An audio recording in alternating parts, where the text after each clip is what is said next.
বলে ভগবান শ্রীকৃষ্ণচন্দ্র কি সবাই ক্লোজ করছিলাম না, তাই তো? দেখি কিরকম সবাই জেগে আছে একটু জানতে চাই, তাই তো? কেন আজকে ঘুমানো যাবে না, যতই কষ্ট হোক যতই খিদে পাক আজকে খাওয়া যাবে না, ব্যতিক্রম ওই মানে ওই দিকে মানে সবাই আমরা আজকে কিছু খাবো না, সেবা করবো না। কেন না হরি নামের প্রসাদ আমরা পান করবো, কৃষ্ণ নামের প্রসাদ আমরা পান করবো। আর যদি আমরা এইভাবে হরি নাম কৃষ্ণ নাম পান করতে পারি, যার জন্য আজকের এই ব্রত, যার জন্যই আজকের এই বাদ, সেটা সফল হবেই হবে। দেখি সবাই মিলে বলো, দেবাদিদেব মহেশ্বর কি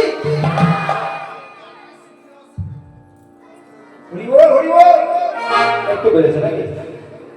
মা আনন্দময়ী কি, যারা ঘুমাচ্ছে কি,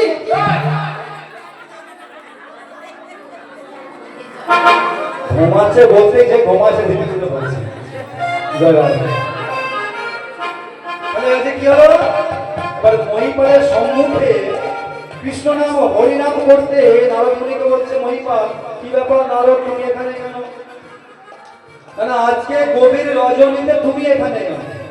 না মহি দাদা, আমি একটা কারণে এসেছি। কি কারণ? না কারণটা অন্য কিছু নয় মহি দাদা, আমি এই মাত্র দেখে এলাম যে মন্দির ভেঙ্গি ওই প্রথম দরজাতে প্রথম আমি কি করছি জানেন? কি করছে বলে দুজনে মারামারি লেগে গেছে। আরে এমন মারামারি করছে, ওটা কয়লা যেন থরথর করে কাঁপছে। আরে মনি দাদা, আমি তো ভালো করে জানি যে ওই নন্দিয়ার ভেঙ্গি যদি ভয় পায় তো একমাত্র মহি দাদা তোমাকেই ভয় পায়। যেই কথা বলেছে মহিপালের বউটা বলে গেল, হ্যাঁ আমাকে ভয় পায় বলছে, অন্য কাউকে ভয় পায় বলছে না, তাই তো? তাহলে এই কথা মনে করে মহিপাল কি করেছে, তার ছেলে প্রথম দ্বারের দিকে গেছে। আর অমনি কি করলো, ছুটিতে ছুটিতে নারো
দ্বার পেরিয়ে চতুর্থ দ্বারে এসে হাজির হয়েছে, তাই তো?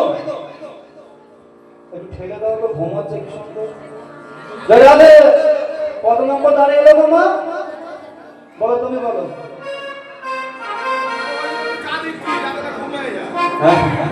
জয়াদে না না, এর পরেও ঘুমাবে? তাহলে ভগবান কেন, ভগবান যদি এসেও যদি বলে একটু জেগে থাকো, আর জানতে পারবো না। আবার আমরা যে ঘুমাই যাতে কেউ না বুঝতে পারে কি করি, চোখটা দেখি কেউ দেখছে না তো, এই সিস্টেমটা হয়। যাই হোক, চতুর্থ ধারে দাঁড়িয়ে আছে দেব সেনাপতি কার্তিক। এই কার্তিকের জন্ম বৃত্তান্ত একটু অন্যরকম। একদিন হর আর পার্বতী কৈলাসে বসে আছে।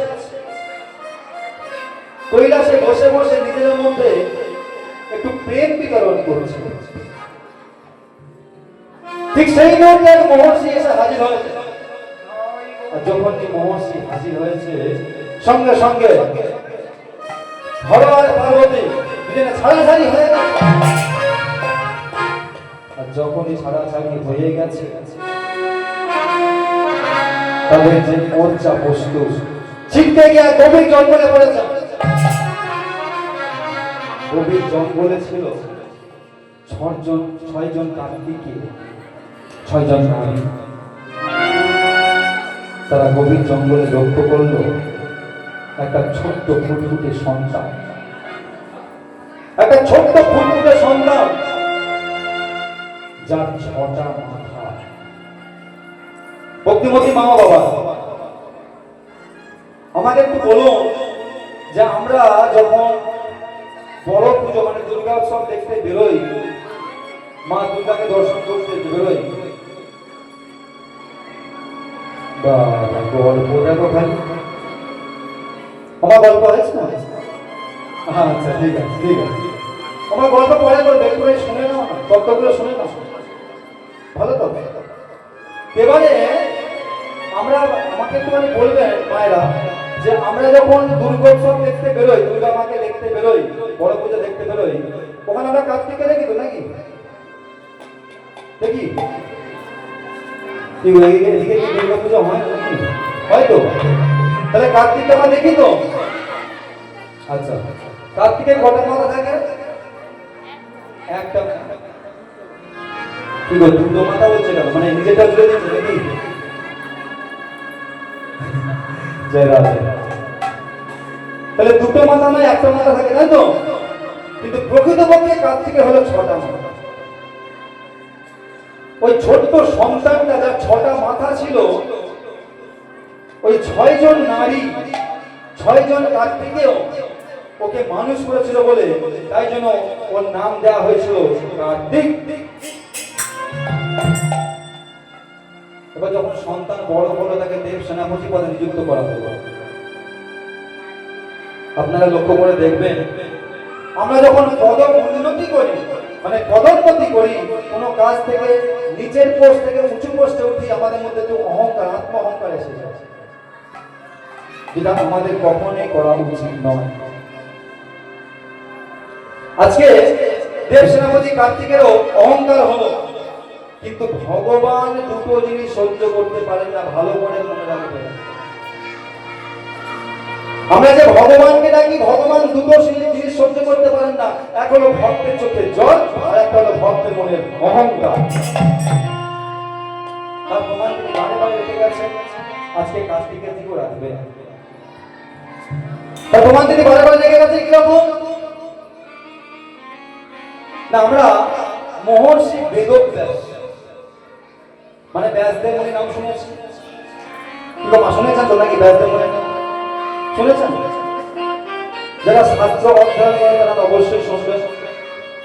এই মহর্ষি বেদব্যাস একদিন মনে মনে ভাবলেন, মুখে মানে বদনে প্রকাশ করলেন। তিনি শুধু মনে মনে ভাবলেন যে আমার এই ভগবানের সমস্ত লীলা কথা লিখে শেষ করে ফেলা হয়ে গেছে। মানে 18টা গ্রন্থ, 18টা পুরাণ রচনা হয়ে গেছে, আর এমন কোন লীলা নেই যেটা আমি লিপিবদ্ধ করিনি, অথচ ভগবান করেছে। এই কথা মনে করে ব্যাসদেব মুনি কি করেছেন, এই গভীর জঙ্গলের মধ্য দিয়ে গঙ্গা স্নান করতে যাচ্ছেন, আর বদনে কি বলছেন, গঙ্গা যমুনা মধ্যে সরস্বতী।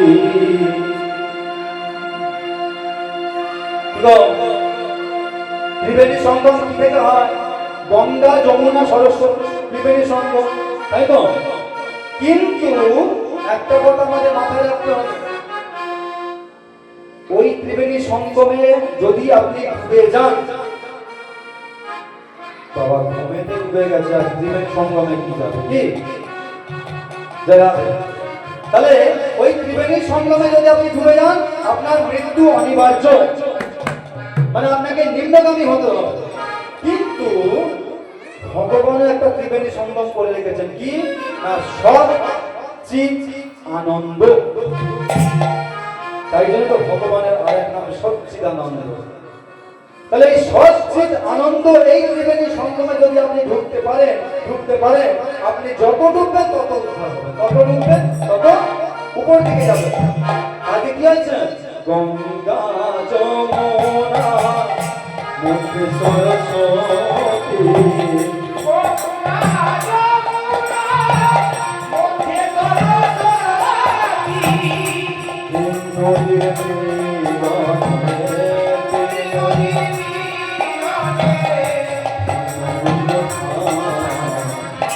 চলো চলো রে মোর ত্রিবেণী সঙ্গম,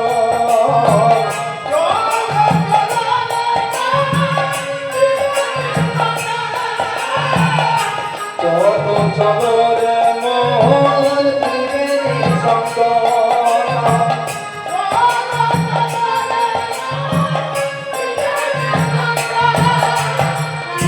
গঙ্গা যমুনা মধ্যে সরস্বতী,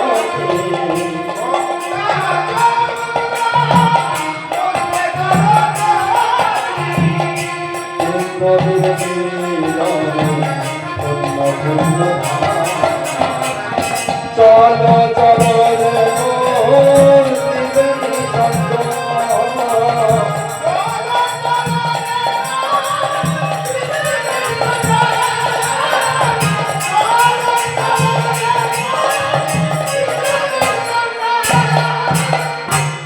কেউ তো কারো এ কথাটি সত্য, বুঝো বোঝে না তুমি যে অতীত,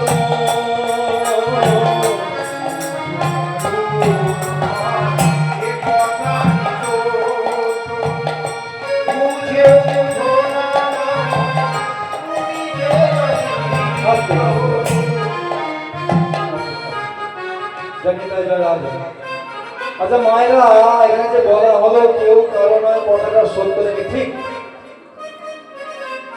কথা ঠিক? কেউ কারো নয় কথাটা সত্য কি?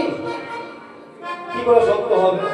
যদি সত্যই হতো তাহলে আমি কেন গিয়ে বলতে পারি আমার বাবা, আমার মা, আমার সন্তান, আমার স্ত্রী, আমার স্বামী? আমরা বলি তো আমার জায়গা, আমার সম্পত্তি, আমার টাকা, আমার পয়সা, তাই না?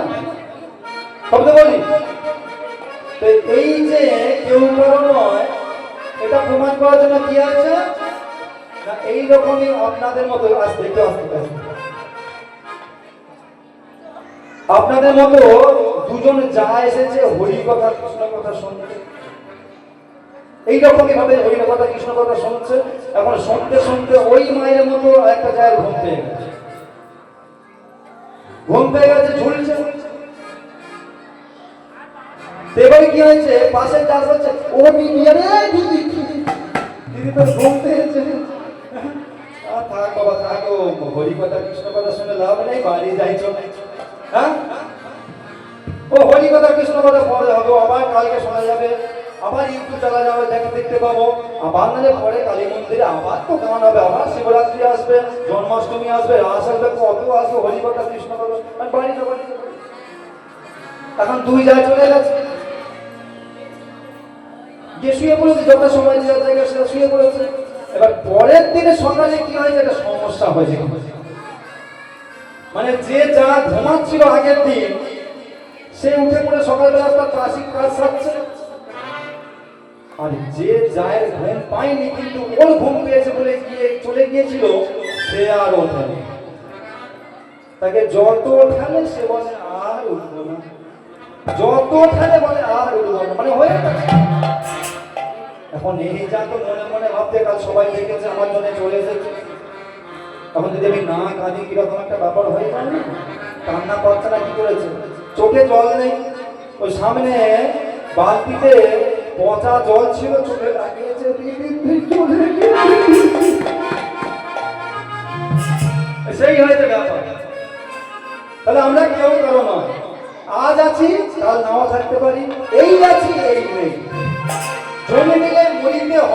অমর কে কোথা কবে। জন্মগ্রহণ যখন করেছো, মৃত্যু তোমার অবশ্যম্ভাবী। আজকে তুমি টাকার অহংকারে হরিনাম করছো না, কৃষ্ণ নাম করছো না, হরিনাম শুনছো না, কৃষ্ণ নাম শুনছো না, কিন্তু একদিন আসবে, সব থাকবে, তুমি হরি কথা বলতে আর পারবে না। যেদিন তোমার সময় চলে আসবে, তাই বলছে কি কেউ তো কারো নয়, এ কথাটি সত্য, বুঝো যে না গো, তুমি যে অনিত্য।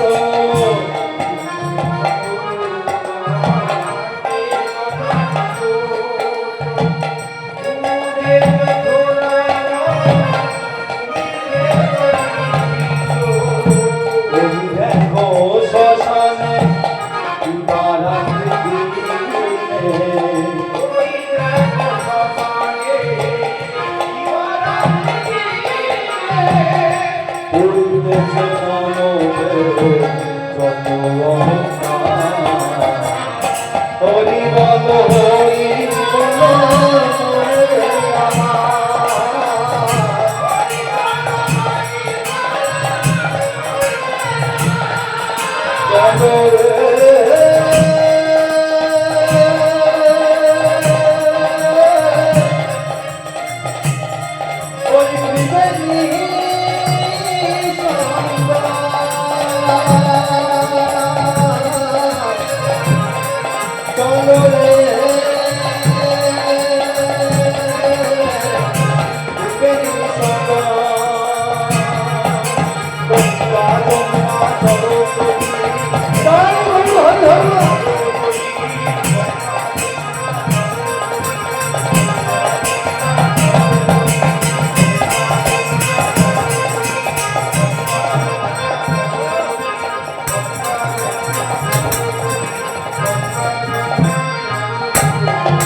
এবার ব্যাসদেবমণি গভীর জঙ্গলের মধ্য দিয়ে যাচ্ছে, হঠাৎ যেন কানে শুনতে পেলো কে যেন চিৎকার করে বলল, ও হে ব্যাসদেবমণি, তুমি তড়া করে গিয়ে গঙ্গা জলে স্নানটা করে এসো, কারণ তোমার স্নানের পরে আমি আমার কাজ শুরু করবো। ব্যাসদেবমণি কোথাও ভাবলো যে আমার মনে হয় শুনতে ভুল হয়েছে, কে এখানে আমার নাম জানে, এই গভীর জঙ্গলে কে আমার নাম জানতে যাবে। আবার হাঁটতে শুরু করেছে, কিন্তু পেছন থেকে আবার শুনতে পেল, ব্যাসদেবমণি তুমি গুটি গুটি পায়ে নয়, কড়া করে যাও, গিয়ে গঙ্গা জলে স্নান করেছো, কারণ তোমার স্নানের পরে আমি আমার কাজটা শুরু করব। যখন এই কথা বলেছে, ব্যাসদেবমণি সঙ্গে সঙ্গে চুপ করে যায়। কে ডাকে? এই গভীর জঙ্গলের মধ্যে কে ডাকে? এদিক ওদিক ঘুরে ঘুরে দেখতে দেখতে হঠাৎ লক্ষ্য করলো, ব্যাসদেবমণি চোখ করলো, একটা গাছের ডালে একটা ছোট্ট চড়াই পাখি বসে আছে। ছোট্ট চড়াই পাখি বলছে, ব্যাসদেবমণি তুমি যত তাড়াতাড়ি পারো যাও, গিয়ে গঙ্গা জলে স্নানটা করে এসো, কারণ তোমার স্নানের পরে আমি আমার কাজটা শুরু করব। এবার মহামণি ব্যাসদেবমণি তিনি মনে মনে ভাবছেন, এই পাখিটা এরকম করে বলছে, আরে তুমি কে, তোমার নাম কি, তুমি মানুষের মতো কথা বলতে পারছো, আর আমার স্নানের পরে তুমি কি এমন কাজ করবে যে কাজটা আমার স্নানের আগে হবে না, আমার স্নানের পরেই হবে। আরে শোনো ব্যাসদেবমণি, কি হবে জানো, তুমি স্নানের পরে তুমি যে গঙ্গা জলে স্নান করে আসবে, ওই গঙ্গা জলটাকে আমি আমার এই ছোট্ট চঞ্চু দিয়ে, ছোট্ট ঠোঁট দিয়ে শোষণ করে নেব। যেই বলেছে শোষণ করে নেব, সঙ্গে সঙ্গে ব্যাসদেবমণি বলছে, তোমার পাগলের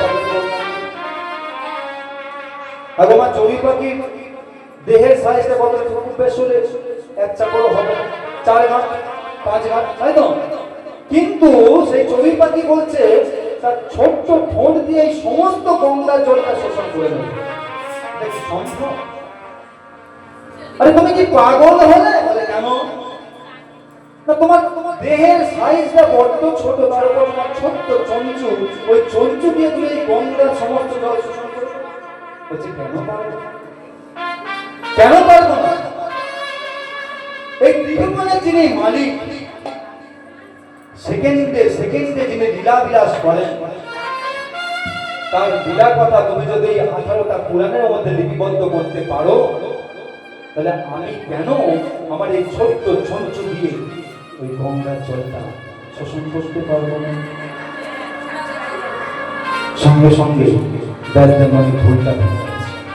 তিনি মনে মনে ভাবছেন, এই পাখি কোনো সাধারণ পাখি নয়, এই পাখি কোনো সাধারণ পাখি হতে পারে না, কারণ আমি তো বদলে প্রকাশ করিনি, শুধু মনে মনে বলেছি। আর এই পাখি জানলো কি করে?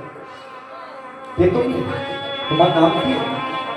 তখন সেই ছোট্ট পর্দায় পাখি বলছে, শোনো ব্যাসদেব মনে, তুমি বলছো আমার ভগবানের সমস্ত লীলার কথা লিখে শেষ করে ফেলেছো। তোমাকে একটা কথা বলে রাখি, তুমি যে কলমকে লিখেছো ওটা সামান্য একটা কলম। ওই যে সুমেরু পর্বত দেখতে পাচ্ছ, সুমেরু পর্বত যদি তোমার লেখার কলম হয়, আর তুমি যে কাগজ দিয়ে লিখেছো না, যে কাগজে লিখেছো ওটা সামান্য একটা কাগজ। এই 7 সমুদ্র 13 নদী, সসাগরা পৃথিবী, এই সসাগরা পৃথিবী যদি তোমার লেখার কাগজ হয়, আর তুমি যে কালি লিখে সামান্য একটা কালি, 7 সমুদ্র 13 নদীর জল যদি তোমার লেখার কালি হয়, তবুও ব্যাসদেব মনে শুনে রাখো, তুমি আমার ভগবানের একদিনে 1 ঘন্টা 1 সেকেন্ডে লীলা কথা লিখে শেষ করতে পারবে না। তাহলে ব্যাসদেব মনের অহংকারটা চূর্ণ করে দেবে। ভগবান যেভাবে ভক্তের চোখে আঙুল দিয়ে দেখিয়ে দেয় যে ভক্ত কতটা দুর্বল, ভক্ত কতটা অহংকার, ভক্তের অহংকার যদি ভেঙে যায়, তাই তো ভগবানের 108টা নামের মধ্যে একটা নাম হলো গর্ভহারি মধুসূদন, ভক্তের গর্ভটাকে যদি ভেঙে দেয়। তা আজকে দেব সেনাপতি কার্তিক, দেব সেনাপতি কার্তিক তিনি কি করেছেন? তার মনের মধ্যে অহংকার হয়ে গেছে, কি আমি দেব সেনাপতি হয়েছি,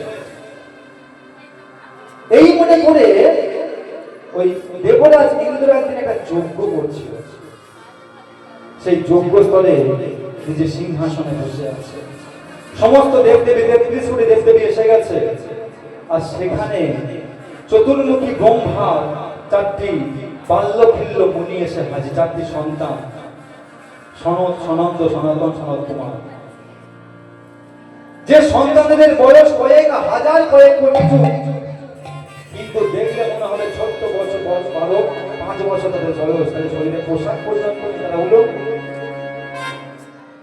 তো এই বাল্যখিল্য মুনিদের, বাল্যখিল্য ঋষিদের দেখে কার্তিকের 5টি মাথা হা হা করে হাসতে শুরু করে। 5টি মাথা হাসতে শুরু করে দিল।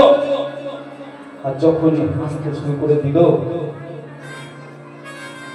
জয়রাতে ওদিকে কি কার্তিক এসে গেছে নাকি? তো মাকে ডাকো তো, কি মা কি সমস্যা হচ্ছে? হ্যাঁ, কি সমস্যা হয়েছে মা? আমার সমস্যা হচ্ছে কেন বলুন তো? চোখ যখন অন্যদিকে চলে যাবে, আমি একটা তত্ত্ব কথা বলছি, ভালো করে শুনতে, কষ্ট হবে আমি জানি, না খেয়ে আছে কষ্ট হবে, সারা রাত জেগে আছে, কিন্তু এই জায়গাটা সার্থক করতে হবে। নাহলে ওষুধ খেলাম, ওষুধের কাজ হবে না, ওষুধটা বেকার হয়ে গেল। জ্বর হলো, প্যারাসিটামল খেলাম, তারপর কাজ হলো না, বেকার হয়ে গেল। তদ্রূপ আজকে এই যে এত কষ্ট করে জেগে বসে আছে, এই জায়গাটাকে সার্থক করতে হবে, কৃষ্ণ নাম শুনতে হবে, হরি কথা শুনতে হবে। আজকে কি হয়েছে? কার্তিকের 5টা মাথা হা করে হাসতে শুরু করলো। যখন হাসতে শুরু করেছে, ওই 4টি সন্তান, সনত, সনন্দ, সনাতন, সনত কুমার, এদিকে তালপাতা হয়ে গেছে। তালপাতা কিরকম হয়? গল্প করে আওয়াজ হয় না? তারা নিজের মধ্যে গড়মড় করছে আর চিৎকার করে বলছে, ও হে কার্তিক, তোমার এত অহংকার, তোমার এত অহংকার হয়েছে, তুমি আজকে হাসছো আমাদের দেখে। তুমি জানো আমরা কে? আমরা 4 সন্তান, আমরা ব্রহ্মার পুত্র, আমাদের কত ক্ষমতা তুমি জানো, তুমি আমাদের দিকে হাসছো। তাই আমরা তোমার ওই 5টা মাথা অভিশাপ দিলাম, এক্ষুনি খসে পড়বে। সঙ্গে সঙ্গে কার্তিকের 5টা মাথা খসে পড়ে গেল।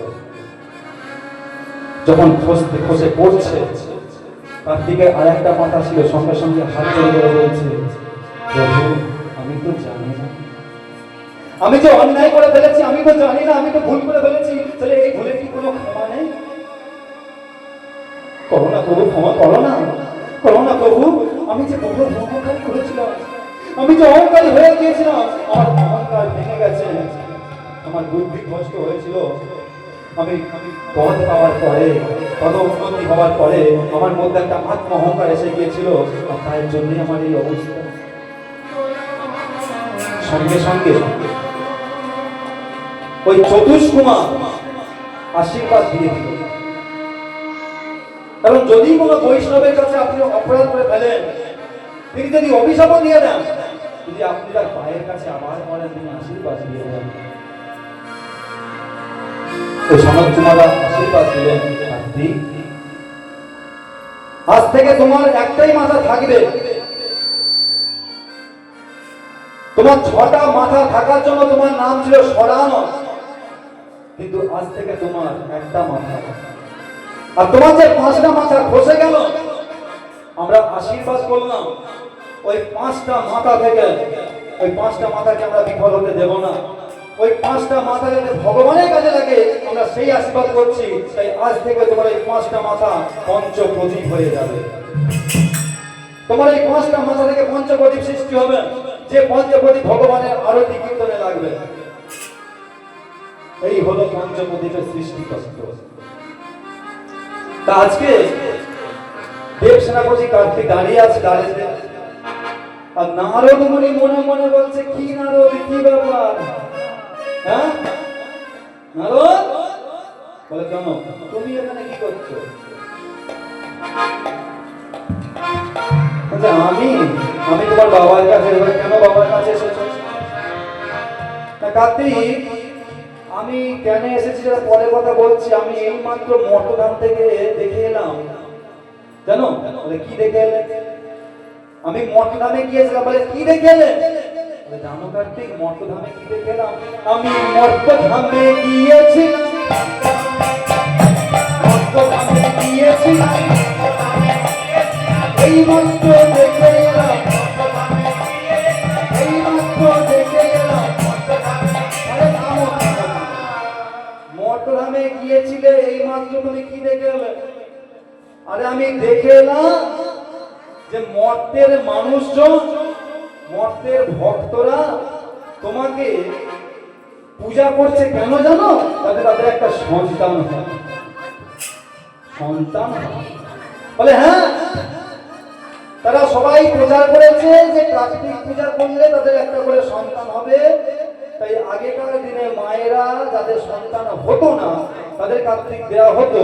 আর এখন বর্তমানে আপনারা লক্ষ্য করে দেখবেন, বিবাহ হয়নি, দেখাশোনা হয়ে গেছে, বিবাহ 6 মাস পরে হবে, কার্তিক ফেলে দিয়ে বলছে, বাবা আমি এসে গেছি, মা পরে আসছে।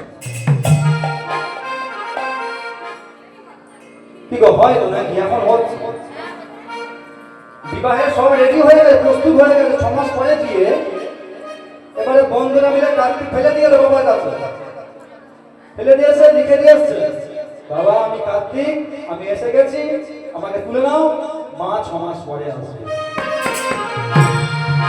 আরে পুজোটা দেখেছো তো কিভাবে হবে? এবার কার্তিক ঠাকুর যখন পুজো হয় কার্তিকের মতোই হবে, তাই না? এবারে কার্তিককে বলতে, শোনো কার্তিক, তুমি এখানে যে বাবার দ্বার পাহারা দিচ্ছ, আমি মঠধামে দেখে এলাম তোমাকে পূজা করছে একটা সন্তান বাবার জন্য। তা তুমি যদি বাবার দ্বার পাহারা দাও, তোমার প্রচারটা হবে না। আর তুমি যদি দ্বার পাহারা না দাও, তুমি যদি মর্তলোকে চলে যাও, তাহলে কি হবে? তোমার প্রচার হবে, তোমাকে আলাদা করে সবাই পূজা করবে, পূজা অর্চনা করবে, তোমার সাধন ভজন করবে। যেই এ কথা শুনেছে, সঙ্গে সঙ্গে কার্তিক মনে মনে ভাবছে, আমাকে আর এখানে থাকলে হবে না। আর বদনে বলছে, নারদ রইল এই বাপের দাঁত, আমি চললাম মর্তধাম। তাহলে কার্তিক কত নম্বর দ্বারে ছিল মা? কে বলতে পারবে কত নম্বর দ্বারে ছিল? হ্যাঁ, চতুর্থ দ্বারে, তাই তো? তাহলে পঞ্চম দ্বারে কে থাকবে? চতুর্থ দ্বারে, প্রথম দ্বারে ছিল নন্দী ভৃঙ্গি, দ্বিতীয় দ্বারে ছিল কে? তারপরে মহিপাল, তারপরে কাকা, তাই তো চতুর্থ দ্বার। এবার চতুর্থ দ্বার যখন ফাঁকা হয়ে গেল, অমনি নারদ কি করে? আর বাকি থাকে ছুটিতে ছুটিতে নারদ ছুটে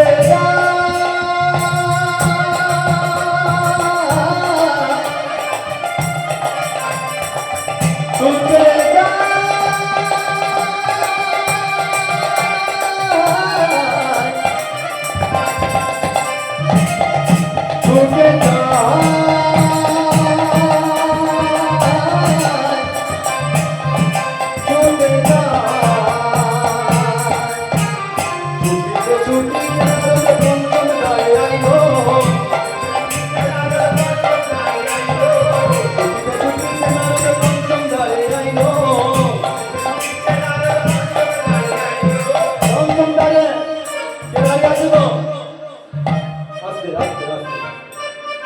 পঞ্চম দ্বারে কে দাঁড়িয়ে আছে? সম্মুখে। আচ্ছা মা, আপনারা একটু বাঁদিকে লক্ষ্য করে দেখুন তো, কে সেখানে বসে আছে? উপরে কে বসে আছেন? সম্মুখে গণেশ দাদা আছে দাঁড়িয়ে। এবারে বুঝি প্রকাশ পাবে, এবারে লীলায় প্রকাশ পাবে, বৈষ্ণবের দর্শন পাবে, বৈষ্ণবের দর্শন পাবে। এবার দাঁড়িয়ে আছে কে? সিদ্ধিদাতা গণেশ। এবার সিদ্ধিদাতা গণেশের সামনে বলছে, গণেশ দাদা তুমি কি আমাকে দ্বার ছাড়বে নাকি আমি তোমার জয়গান করবো? গণেশ চুপ করে দাঁড়িয়ে আছে, কোনো কথা বলছে না। গণেশ আর কোনো কথা বলছে না, চুপ করে দাঁড়িয়ে আছে। এই গণেশের জন্ম বৃত্তান্ত, যে গণেশের মুন্ডটা হস্তিমুখ, মানে হাতির মতো বদন হলো কেন, হস্তি বদন হলো কেন, এই তত্ত্বের মধ্যে প্রবেশ করতে গেলে এ তত্ত্ব কি বলবো না ছেড়ে চলে যাবো? কোনটা মায়েরা কি বলে? তত্ত্ব বলবো না ছেড়ে দেবো? ঘুম পেয়েছে? বলবো? ঠিক আছে, শুনুন। এবারে একদিন পার্বতী মা কি করেছে? দ্বার পাহারা দিতে দিয়েছে ওই সিদ্ধিদাতা গণেশ। গণেশ, আমি স্নান করতে যাচ্ছি, কোন পুরুষ যেন আমার অন্দরমহলে প্রবেশ করতে না পারে, সেদিকে তোকে খেয়াল রাখতে হবে। ঠিক আছে, তুমি স্নান করো, তুমি নির্ভরটা স্নান করো, আমি এদিকে দ্বার পাহারা দিচ্ছি। এবার গণেশ দাঁড়িয়ে আছে। এবার ঠিক সেই মুহূর্তে দেবাদিদেব মহেশ্বর গুটি গুটি পায়ে এসে বলছে, কি হলো গণেশ এখানে কেন? গণেশ, হ্যাঁ বাবা, এই গণেশ নিয়ে একটা গল্প হয়ে গিয়েছিল জানেন। এই লীলা হচ্ছে, গণেশের কথা হচ্ছে, আর পেছন থেকে একজন বলছে, ও দাদা আমি এখানে গো, আমার নাম গণেশ মন্ডল। এই গণেশ বলছে, গণেশ যখন দাঁড়িয়ে আছে সেই মুহূর্তে দেবাদিদেব মহেশ্বর আসছে, বলছে বাবা আমাকে দ্বারটা ছেড়ে দে। বলে না ছাড়। কেন? না মা বারণ করেছে, আমি দ্বার ছাড়বো না।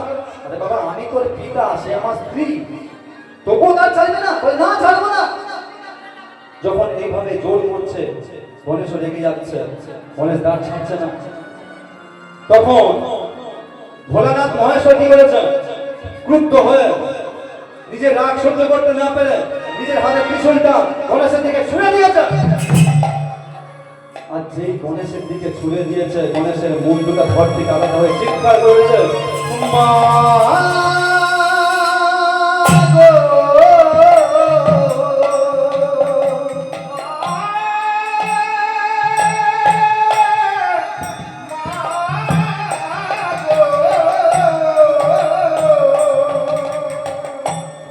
যখনই মা মা বলে চিৎকার করে উঠেছে, সেই কাটা মুন্ডটা সঙ্গে সঙ্গে মা পার্বতী ছুটতে ছুটতে এসে গণেশের সেই কাটা মুন্ডটাকে করে তুলে বলছে, বাবা দেখুন কি অবস্থা হলো, একবার মুন্ডু তুলে ধরে, একবার ঘর তুলে ধরে।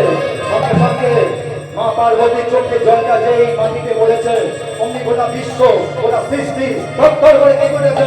যখন ধর করে কেঁপে উঠেছে, এদিকে সৃষ্টি যখন কাঁপছে, তখন ভগবানের সিংহাসনটাও ডুবে উঠল। ঠিক সেই মুহূর্তে ভগবান এসে তুমি নিজের সন্তানের মন্ত্র পেতে ফেললে। প্রভুর আগেতে হয়ে গেছে, আমার রাগ সহ্য করতে পারেনি, ক্রোধ সহ্য করতে পারেনি। তখন পার্বতী বলছে, আমি জানি না, আমাকে যে করে হোক আমার সন্তানকে ফিরিয়ে দিতে হবে। কারণ মায়ের জ্বালা যে বড় জ্বালা, মায়ের কোলে সন্তানের মৃত ধরে থাকে, তার মতো যন্ত্রণা আর পৃথিবীতে হয় না। আমার সন্তানকে তুমি ফিরে দাও প্রভু, আমার সন্তানকে তুমি ফিরে দাও। ভগবান বললেন, সেই মহেশ্বর তোমার এই নন্দী ভৃঙ্গে পাঠা, উত্তর দিকে যদি কোনো পশু মানুষ যেই থাকুক না কেন, যার মুখ হবে উত্তর দিকে শয়ন করে থাকবে, সেই পশু হোক, মানুষ হোক, জীব হোক, জন্তু হোক, জানোয়ার হোক, প্রথম যাকে শুয়ে থাকতে দেখবে উত্তর দিকে মাথা করে, তার মুন্ডটা কেটে নিয়ে চলে আসবে। তাই মা আমাদের উত্তর দিকে মাথা করে শুনতে নেই, কারণ উত্তর দিকে মাথা করে শুনে কখন কোথায় কি বিপদ এসে যাবে বোঝা খুব মুশকিল হয়ে যায়। তাই আজকে যখন নন্দী ভৃঙ্গি যাচ্ছে, হঠাৎ দেখছে, প্রথম দেখেছে যে একটা হস্তি, একটা হাতি উত্তর দিকে মাথা করে শুয়ে আছে। যেহেতু ভগবান বলেছে উত্তর দিকে মাথা করে শুয়ে থাকা, প্রথম যাকে দেখবে তাকে কাটতে হবে। সঙ্গে সঙ্গে সেই হাতির কাটা মন্ডটা কেটে নিয়ে ছুটতে এসে গণেশের সঙ্গে মাথায় জোড়া লাগিয়ে দিয়েছে।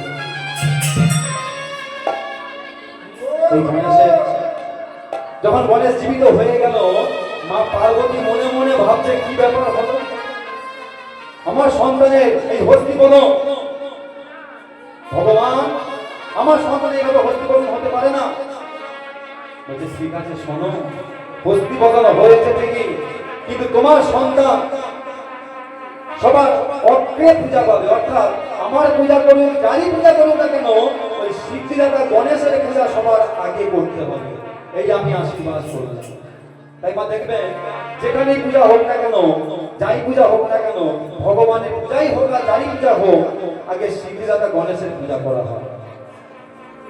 তা গণেশের যখন অমন অবস্থা হয়ে গিয়েছিল, গণেশের মধ্যে বুদ্ধিমত্তা প্রচন্ড তীক্ষ্ণ। একদিন ব্যাসদেব মুনি তার 18টা পুরাণ রচনা করার সময় গণেশকে বলেছিলেন, গণেশ তুমি হবে আমার লেখক, আমি বলবো তুমি লিখবে। আর গণেশও বলেছিল যে তুমি যদি থেমে যাও আমি সেখানেই কিন্তু লেখা বন্ধ করবো, নচেত নয়। আর তুমি যদি না থামো তাহলে আমি লেখা চালিয়ে যাবো, যতদিন ধরেই হোক, যত যুগ ধরেই হোক।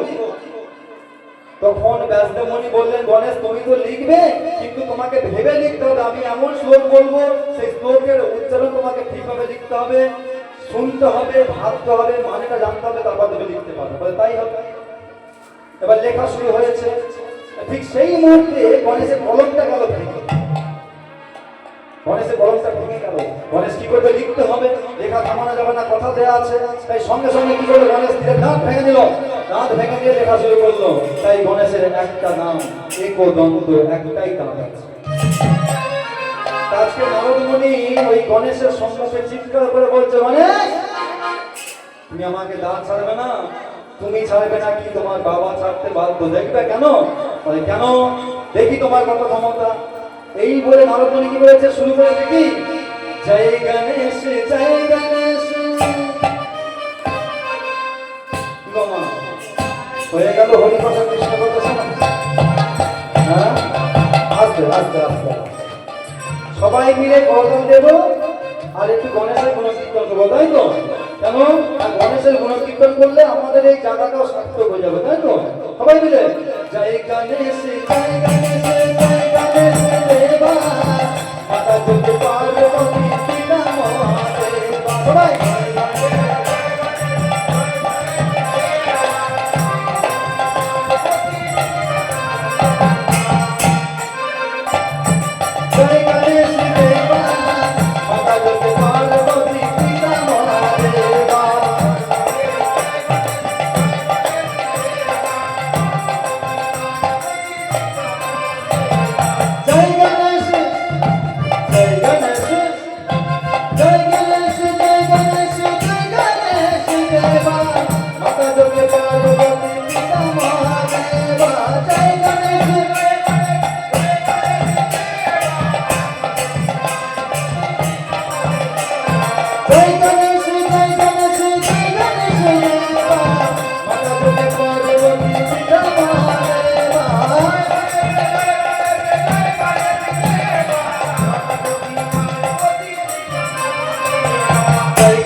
এবার শিবজিদাদা গণেশ বলছে, তুই যখন আমার জয়গান করলি, গুণকীর্তন করলি, আমি তোকে আর বাধা দেবো না, কারণ আমার যে গুণকীর্তন করে আমি তাকে ছেড়েছি।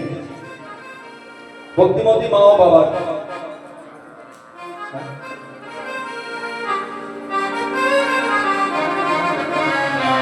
ভক্তিমতী মা ও বাবা আচ্ছা, আমরা যখন দুর্গা পুজো দেখতে বেরোই, আমরা সবাই লক্ষ্য করেছি গণেশের পাশে একটা কলা গাছ থাকে, ওটা গণেশের বলছে নাকি গো, নাকি ঠিক বলছেন তো? এদিকে মায়েরা কি বলছে, তাই তো নাকি? মানে আমরা সবাই জানি ওটা হচ্ছে গণেশের বউ, কিন্তু আসল তত্ত্ব হলো ওটা হলো ভুল কথা। কেন? গণেশের দুটো স্ত্রী, একটা হলো ঋদ্ধি আর একটা হলো সিদ্ধি। ঋদ্ধি আর সিদ্ধি দুটো স্ত্রী। ওই কলা বউটা আদেও গণেশের বউ নয়, যদি বলি আমরা অপরাধ হয়ে যায়। তাহলে ওটাকে ওটাকে না, ওটা হলো আমার মা যোগ মায়ার একটা রূপ, মানে ওটা হলো গণেশের মা। তখন আমরা বউ বলবো না, কারণ মা আমাদের বউ হয় না, তাই তো? তাহলে এটা আমরা জেনে গেলাম। আজকে শিবদাদা গণেশ দ্বার ছেড়ে দিল। এবার যখন এই দ্বার ছেড়ে দিল, এবার নারদ মুনি কৃষ্ণ ভক্ত হরি কথা বলতে বলতে যায়, আর গুটি গুটি পায়ে যাচ্ছে মণ্ডপে ষষ্ঠ দ্বার, তাই তো? পঞ্চম দ্বার হয়ে গেল, ষষ্ঠ দ্বারে যাচ্ছে। কি বলে যাচ্ছে? আজ কৃষ্ণ এলো বৃন্দাবনে, আজ কৃষ্ণ এলো বৃন্দাবনে, গোরা দেখে যা, দেখে যা, দেখে যা, দেখে যা, দেখে যা বলে বলে। আজ কৃষ্ণ এলো বৃন্দাবনে।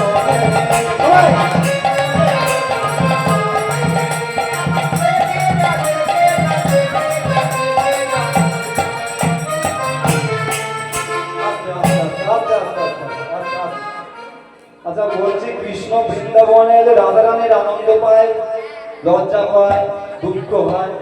তোমার কি আনন্দ পাচ্ছ না দুঃখ পাচ্ছি? জয় রাধে। তাহলে কৃষ্ণ যখন বৃন্দাবনে আসে, সবাই তো আনন্দে আত্মহারা হয়ে যাবো নাকি? তো সবাই একটু করতালি দেবো না? সবাই মিলে দেবো। তোরা দেখে যা, দেখে যা, দেখে যা, দেখে যা, দেখে যা জনে জনে। আজ কৃষ্ণ এলো বৃন্দাবনে। তোরা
এবার স্পষ্টভাবে দাঁড়িয়েছে মহাকাল।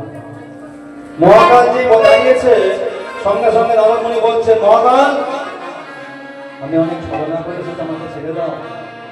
তখন মহাকাল বলছে, নারদ আমি তোমাকে দ্বার ছেড়ে দেব, কিন্তু সপ্তম দ্বারে গিয়ে তুমি কি দেখতে জানো? তুমি যাকে দেখতে পাবে দাঁড়িয়ে হয়ে দাঁড়িয়ে আছে, তুমি তার কাছে কিভাবে তোমার ছলনা করতে পারো আমি দেখবো। নারদ বলছে, আগে দ্বার ছাড়ো তো দেখি, তারপরে তো। যে দ্বার ছেড়ে দিয়েছে, কুটি কুটি পায়ে গিয়ে দেখছে সপ্তম দ্বারে দাঁড়িয়ে আছে মা মহা মায়া।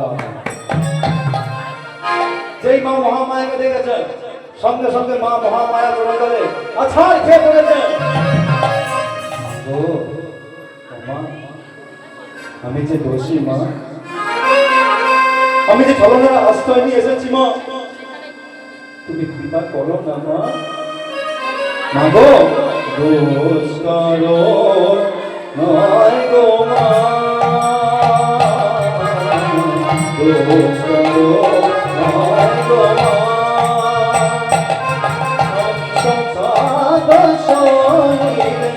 ডুবে মরি সমাধো করো নয় গো মা, দোষ করো নয় গো মা।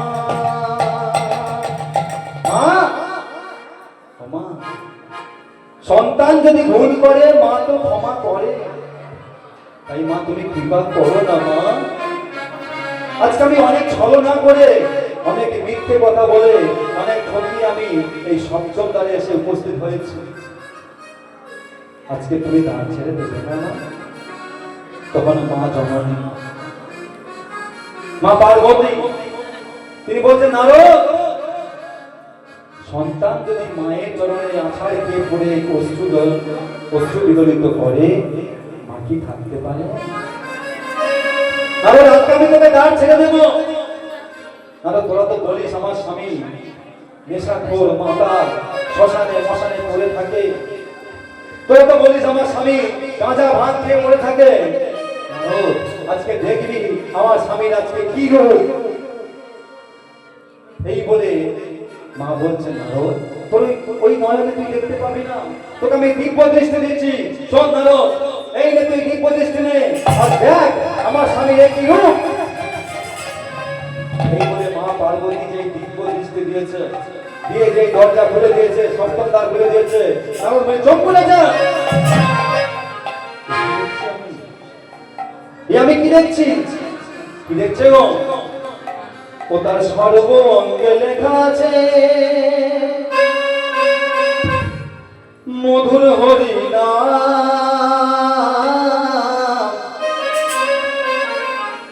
সদাশিব গাইছে মধুর কৃষ্ণ নাম, সদাশিব গাইছে মধুর কৃষ্ণ নাম।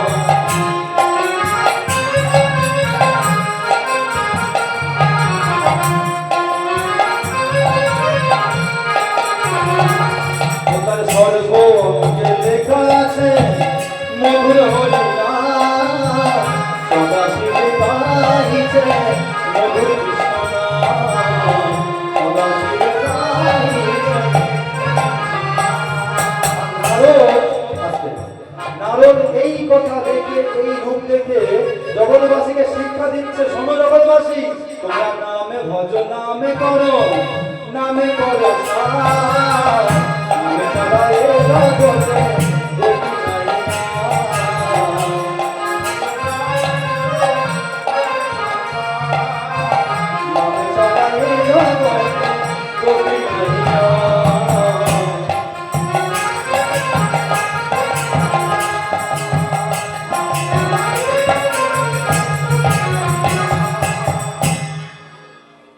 নারদমুনি ভোলানাথ মহেশ্বরের সম্মুখে বসেছে। হে ভোলানাথ, আমরা সবাই জানতাম তুমি নেশা খাও, তুমি গাঁজায় গান মারো, তুমি শ্মশানে পড়ে থাকো, কিন্তু আজকে তোমার একটু দেখছি। তখন দেবর্ষি নারদকে ভোলানাথ মহেশ্বর বলছে, নারদ শোনো নারদ, আমি শ্মশানে ছাই ভস্য মাখি, কিন্তু কোন ছাই ভস্য জানো?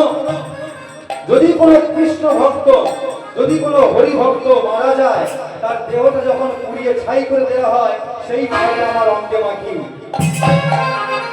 যাতে আমার মধ্যে কৃষ্ণ প্রেম জাগরিত হয়। আর আজকের এই শীত চতুর্দশীতে আমি সদা সর্বদা কৃষ্ণ নাম করি, হরি নাম করি। যে হরি নাম কৃষ্ণ নাম আমার গোটা শরীরে ফুটে উঠেছে, তুমি দেখতে পাচ্ছ না? আজকে আমি জানি তুমি এখানে কেন এসেছো, তোমার বৈষ্ণব অপরাধ হয়েছে। তাই নারদ, আমি তোমাকে আশীর্বাদ করলাম, তোমার বৈষ্ণব অপরাধ মোচন হোক, তোমার বৈষ্ণব অপরাধ ঘুচে যাক, তোমার বৈষ্ণব অপরাধের বিনাশ হোক।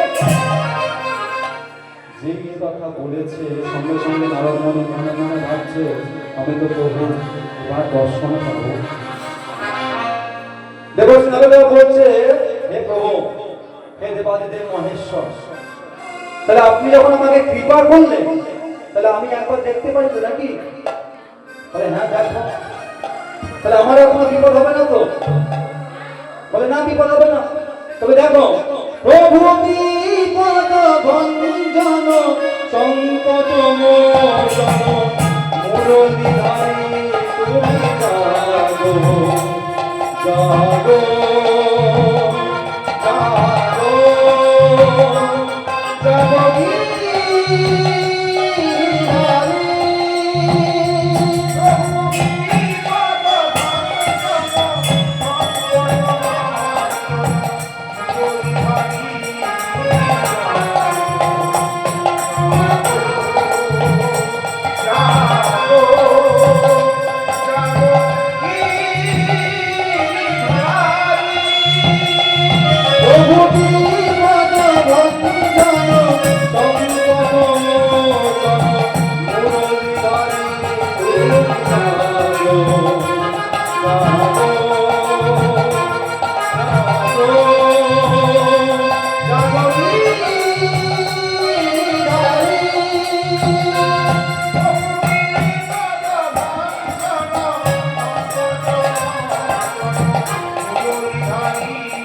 এইভাবে যে ভগবানকে ডেকেছে, ভগবান তার হৃদয় মন্দিরে এসে উপস্থিত হয়েছে।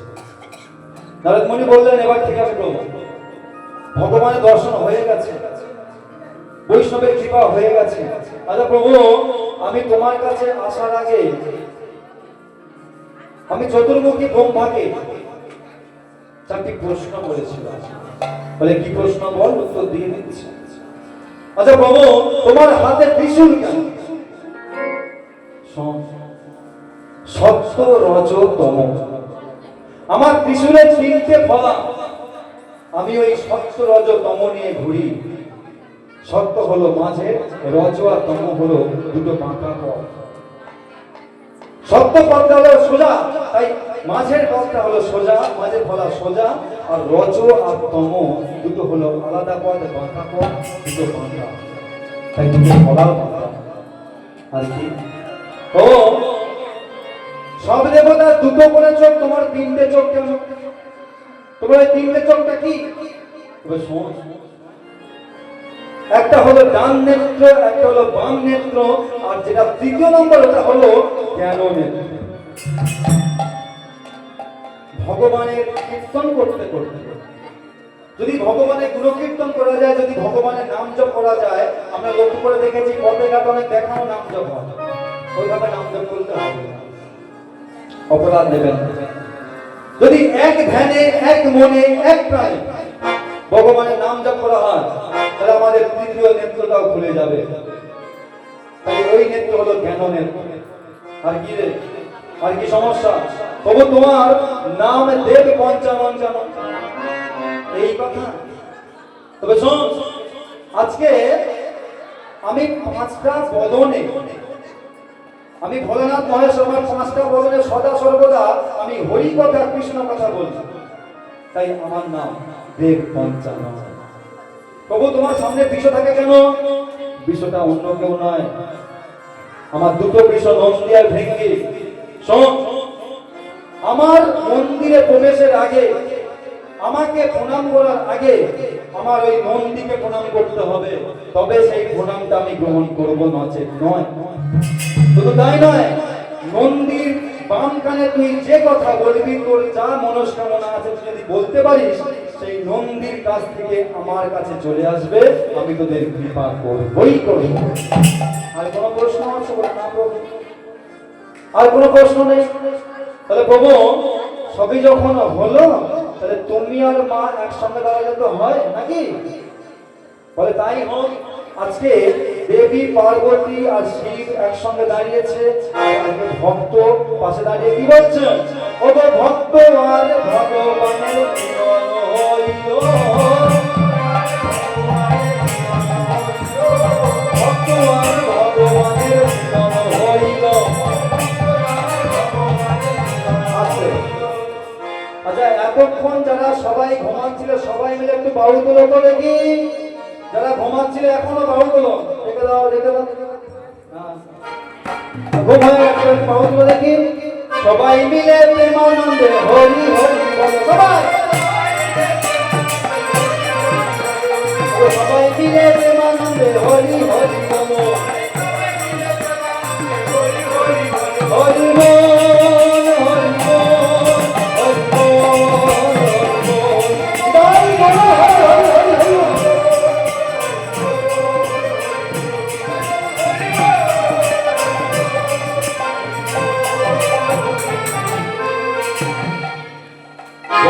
মা ও বাবা, আজকে আমাদের লীলা এখানে সমাপ্ত। তবে লীলা পরিবেশন করতে গিয়ে হয়তো অনেক ভুল ত্রুটি আমার হয়েছে, আপনাদের আগেও বলেছি, এখনো বলছি। সেই ভুল ত্রুটি যে সন্তানগুলো আমাকে ক্ষমা করে দেবেন, আর আপনারা আশীর্বাদ করবেন, কৃপা করবেন, কারণ ভক্তের আশীর্বাদ, ভক্তের কৃপার মাহাত্ম্য বড়। আজকে আমরা লীলার মধ্যে জানতে পারলাম যে ভক্তের কত ক্ষমতা হতে পারে। ভগবানের অত ক্ষমতা নেই, ভক্তের যতটা ক্ষমতা আছে। আমাদের কপালে যদি খারাপ লেখা থাকে, সেই লেখা খণ্ডন করতে পারে ভগবানের এমন কোনো ক্ষমতা নেই, কিন্তু ভক্ত যদি কৃপা করে সেই লেখাটা খণ্ডন হতে পারে। তাই আপনারা আশীর্বাদ করবেন, কৃপা করবেন, শুধু আজ নয়, শুধু এ জন্মে নয়, জন্মে জন্মে যাতে আমি এইভাবে হরি কথা, কৃষ্ণ কথার মধ্যে আমরা আমার জীবনটাকে অতিবাহিত করতে পারি। তাই বলুন হরি হরি হরি বল। আজকে আমরা সবাই মিলে একটু নৃত্য কীর্তন করব। তাই যে মায়েরা ঘুমাচ্ছিলেন বা যে বোনেরা ঘুমাচ্ছিলেন, তাদেরকে বিশেষ করে বলবো সবাই একটু দাঁড়িয়ে নৃত্য করবে, কারণ ঘুমটা বা তাড়াতে হবে। আর সবাই মিলে একটু দাঁড়িয়ে করবে, সবাই, কেউ বাদ দেবো না। সবাই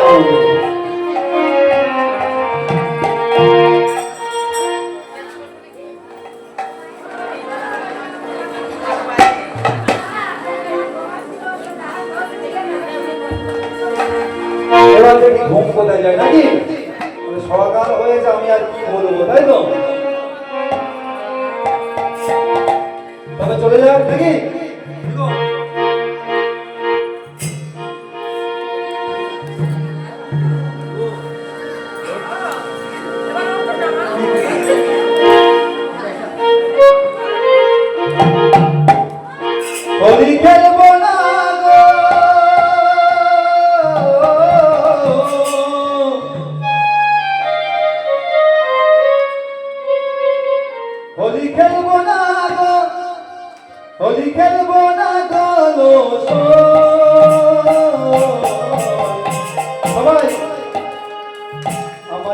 কনকালা এলো গো সবাই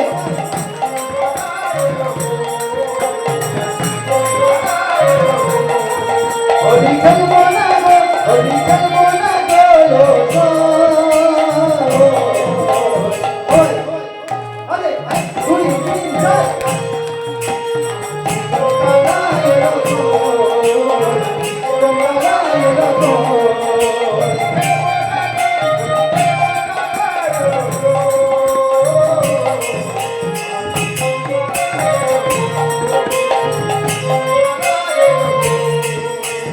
জীবন কালা এলো না হরি কালা হলো না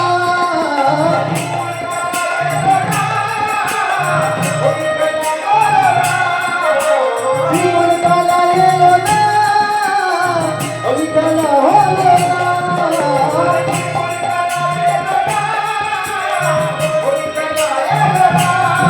হরি খেলবো না গো হরি খেলবো না গো